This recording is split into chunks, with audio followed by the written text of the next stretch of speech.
Morning students. मैं आपको next chapter economy का 4th चैप्टर करवाने जा रही हूँ। जो आपके पास बुक अवेलेबल है उसमें ये चैप्टर है। इसके अलावा मैं आपको कैम स्कैनर से पिक्स भी क्लिक करके दे दूंगी, उसमें से भी कर सकते हो। तो चैप्टर का नाम है थ्योरी ऑफ डिमांड। सबसे पहले डिमांड क्या होती है, डिमांड हमें पता होना चाहिए। What is demand? डिमांड, अब हम जो चीज़ खरीदने जाते हैं, कुछ भी खरीदने जाते हैं, सपोज आप लोग ये मार्कर लेने गए तो ये डिमांड है हमारी। तुम खाने पीने का सामान लेने गए, ये तुम्हारी डिमांड है। लेकिन डिमांड के लिए 3 चीज़ों का होना सबसे ज़्यादा जरूरी है। वो क्या है? विलिंग, हमारी इच्छा होनी चाहिए। नेसेसरी, हमारी आवश्यकता होनी चाहिए। एबिलिटी, हमारी योग्यता होनी चाहिए। अब इन तीनों का मीनिंग क्या है कि अगर तीनों में से कोई भी चीज़ कंप्लीट नहीं है, अगर एक भी चीज़ इनकम्प्लीट है तो मतलब हमारी डिमांड अभी कंप्लीट नहीं है, अधूरी है।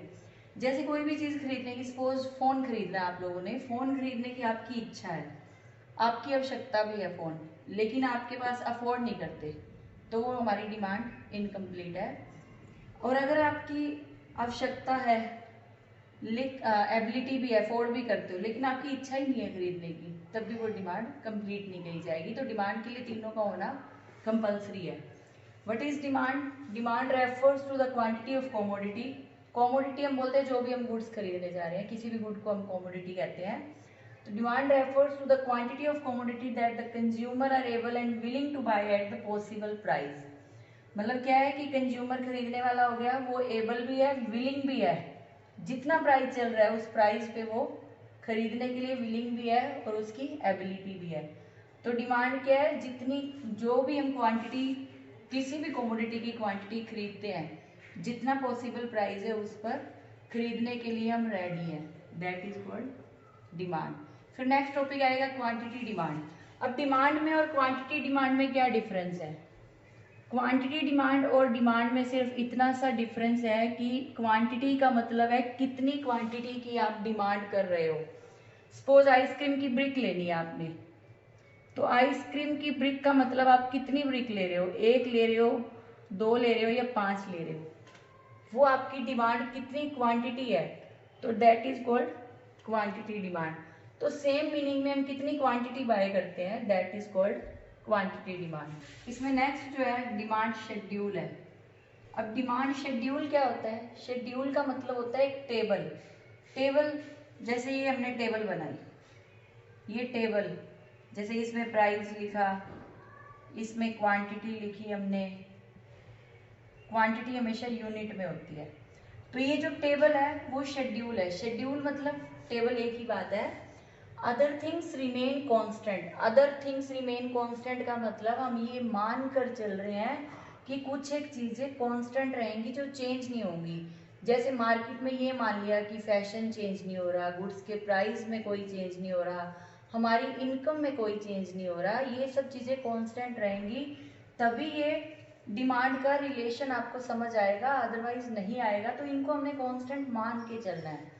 Other things remain constant shows the relation between different quantities of the commodity at different price। मतलब other things equal रहने पर जो टेबल क्या है, जो अलग अलग क्वांटिटी और अलग अलग प्राइस के रिलेशन को शो करता है, उसी को शेड्यूल कहा जाता है। अब ये शेड्यूल 2 तरह का होता है, इंडिविजुअल एंड मार्केट। इंडिविजुअल मतलब एक सिंगल बायर की बात हो रही है, एक कंज्यूमर की बात हो रही है। हम अकेले खरीदने गए, अलग अलग प्राइस पर हमने अलग अलग कितनी भी कमोडिटी खरीदी, वो इंडिविजुअल शेड्यूल है। तो इसमें हमेशा प्राइस और क्वांटिटी में नेगेटिव रिलेशन होता है। तुम्हें भी पता है कि मान लो मार्केट में किसी गुड्स के, किसी भी चीज़ के प्राइस बढ़ गए तो हम उसकी कम चीज़ें खरीदते हैं, वही प्राइस कम हो गए तो हम ज़्यादा खरीदना शुरू कर देते हैं। सपोज यहाँ पे प्राइस बढ़ रहे हैं, हमने मान लिया 1 2 3 4 कंटिन्यू बढ़ रहे हैं प्राइस। प्राइस के बढ़ने पर क्वांटिटी जो है कम होनी शुरू हो जाएगी। मान लो 1 रुपये प्राइस है किसी चीज़ का, तो हम 4 यूनिट क्वांटिटी खरीदते हैं। मान लो 4 आइसक्रीम ले लीजिए। सपोज आपने मानना है कि हमें आइसक्रीम इतनी सस्ती है कि 1 रुपये की 4 आइसक्रीम आ रही है। प्राइस बढ़ गए आइसक्रीम के, प्राइस बढ़ने से हमने क्या किया, क्वांटिटी कम कर दी आइसक्रीम की, और ज़्यादा प्राइस बढ़ गए और कम कर दी, और ज़्यादा बढ़ गए और कम कर दी। तो इसको बोला जाता है नेगेटिव रिलेशन। नेगेटिव मतलब प्राइस में और क्वांटिटी डिमांड में नेगेटिव रिलेशन है कि अगर इसके प्राइस बढ़ रहे हैं तो इसके कम हो गए। इसको आप उल्टा भी ले सकते हो, आप इसको इस तरीके से भी कर सकते हो कि अगर मान लो प्राइस कम हो रहे हैं 4 3 2 1 कम हो रहे हैं तो मतलब ये क्वांटिटी हम ज़्यादा खरीद रहे हैं कि 4 रुपीज़ प्राइस पे अगर हम एक क्वांटिटी खरीदते हैं, एक यूनिट खरीदते हैं किसी भी चीज़ का, प्राइस कम हुआ 3 हुआ हमने ये बढ़ा दिया, और कम हुआ हमने ये बढ़ा दिया, और कम हुआ तो बढ़ा दिया। ये तो थी एक कंज्यूमर की बात। लेकिन मार्केट में क्या होता है, एक से ज़्यादा कंज्यूमर है। अब एक से ज़्यादा है तो हम मार्केट में ऑल द कंज्यूमर मतलब हज़ारों कंज्यूमर है, लेकिन हम हज़ारों की मार्केट तो नहीं बना सकते, इसमें शेड्यूल नहीं बना सकते। तो हम ये मानकर चल लेंगे भी एक से ज़्यादा है जो खरीदने वाले हैं, डिमांड जिनकी है। तो प्राइस क्या रहा, इसमें भी सेम रहेगा। प्राइस क्वांटिटी यहाँ ए की आ गई, यहाँ बी की क्वांटिटी आ गई। अब प्राइस अपन मान लो वही ले लेते हैं, प्राइस कम हो रहा है 4 3 2 1। इसने क्या किया 1 2 3 4, लेकिन जरूरी तो नहीं दूसरा भी सेम खरीदेगा, हो सकता है दूसरा चेंज कर दे 2 3 4 5। तो मार्केट डिमांड क्या बनेगी, इन दोनों का टोटल 1 + 2 = 3 और 2 + 3 = 5, 3 + 4 = 7, 1 + 4 = 5, 4 + 5 सॉरी, क्योंकि आपने ये दोनों लेनी है ना क्वांटिटी ए और बी की। तो इन दोनों का टोटल 1 + 2 3, 2 + 3 5, 3 + 4 7, 4 + 5 9 हो गया यहाँ पे। तो यहाँ पे क्या है 4 प्राइस पे मार्केट में कितनी क्वांटिटी की डिमांड है 3, 3 हो गया तो 5, 2 हो गया तो 7, 1 हो गया तो 9। मतलब प्राइस के कम होने से डिमांड कंटिन्यू बढ़ती जा रही है, तो इसको बोला जाता है मार्केट शेड्यूल। तो शेड्यूल का मीनिंग आपको क्लियर हो गया होगा कि एक टेबल में क्वांटिटी और प्राइस के जो रिलेशन को शो किया जाता है, that is called schedule. Demand curve, demand curve से पहले कर्व क्या होता है, जो शेड्यूल है शेड्यूल को ग्राफ में प्रेजेंटेशन करना कर्व कहा जाता है। तो demand curve, graphical presentation of schedule is called curve. मतलब हमने जो का पहले शेड्यूल मतलब टेबल बनाई थी, उससे हम उसे ग्राफ में बनाएंगे तो उसको हम शेड्यूल कहते हैं। अब ये डिमांड कर्व भी दो तरह का होता है, individual curve and market curve. तो जैसे मैंने तुम्हें पहले बताया कि ये शेड्यूल है सिंगल बायर की, एक कंज्यूमर की, एक से ज़्यादा है तो ये शेड्यूल बनवाया था अभी मैंने। अब इसी को हम ग्राफ में बनाएंगे, सबसे पहले इंडिविजुअल का बनाएंगे। जितने आपको दे रखे हैं, इस साइड आपने क्वांटिटी ली यूनिट में, इधर आपने प्राइस लिया। अब हमें क्या है प्राइस 4 तक है, 1 2 3 4। ऐसे ही क्वांटिटी गिवन है आपको, क्वांटिटी 1 2 3 4, समझ आ रहा होगा आपको। अब हमने क्या करना है 4 प्राइस पर 1 क्वांटिटी है, मतलब सिंपल इसको 1 से मैच किया, 3 पर 2, 2 पर 3, 1 पर 4।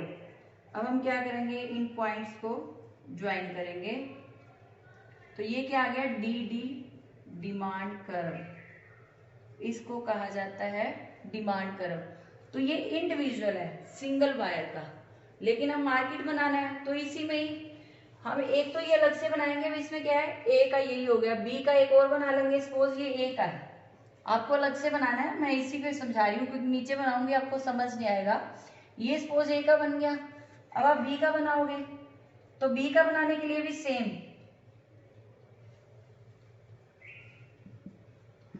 बी के लिए भी वही सेम प्राइस इस साइड आएगा 1 2 3 4। बी के लिए देखो वो क्वांटिटी कितनी 5 तक ले रखी है बी ने, 1 2 3 4 एंड 5।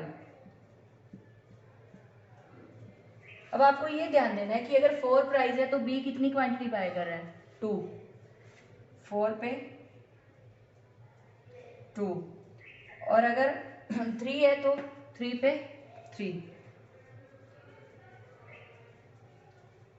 2 पर 4, 1 पर 5। फिर हम इन पॉइंट्स को ज्वाइन कर देंगे, D D same demand curve. ये किसका बन गया बी का। अब हमने बनाना मार्केट का। अब मार्केट के लिए हमें क्या चाहिए, सेम OX Y सेम, इस साइड प्राइस, प्राइस वही 4, 1 2 3 4। मार्केट में मैक्सिमम 9 है, 1 2 3 4 5 6 7, इसको कंटिन्यू ले जाएंगे 8 एंड यहाँ सपोज 9 है, यहाँ x आ गया हमारा 1 2 3 4 5 6 7 8 9। अब 4 प्राइस पे कितनी क्वांटिटी हम बाय कर रहे हैं, 3, तो 4 पे 3 है तो हम इसको 3 पे ले जाएंगे, और 3 पे 5, जैसे जैसे उसमें कहा गया है। 2 पे 7 क्वांटिटी बाय कर रहा है वो मार्केट में, और 1 पर ये हो गया 9, यहाँ आ रहा है तो 9 पे ये बन गया DD। अब आपको एक बात का ध्यान रखना है कि इसको इस टाइप से नहीं बनाना, ये ऊपर बना दिया, इसके नीचे बना दिया, फिर नीचे, नहीं, क्योंकि A की डिमांड B की डिमांड मिलाकर मार्केट की डिमांड बन रही है। यहाँ जो मार्केट की डिमांड बन रही है या मार्केट का बन रहा है, A प्लस B को मैच करके बनाइए। तो हमने क्या किया, यहाँ से इनकी मिक्स होके गई, देखो यहाँ से इनकी डिमांड जा रही है मिक्स होके, तभी वो मार्केट की बन रही है। तो यहाँ आप डॉट डॉट लगाओगे इस टाइप से, हर एक के नीचे आपने क्वांटिटी इन यूनिट, हमेशा यूनिट में होती है क्वांटिटी, आपको इसको लिखना है यहाँ पे, इस साइड हमेशा प्राइस आएगा। समझ आ गया आपको अच्छे से? इसको डायग्राम को कॉपी पे आपने पहले रफ कॉपी पे बना के देखना है, फिर आप इसको फेयर नोटबुक पे बनाओगे, तभी आपको अच्छे से समझ आएगा। आज के लिए इतना काफी है, आप इसको अच्छे से नोटबुक पे करके रेडी रखना, ठीक है बेटा।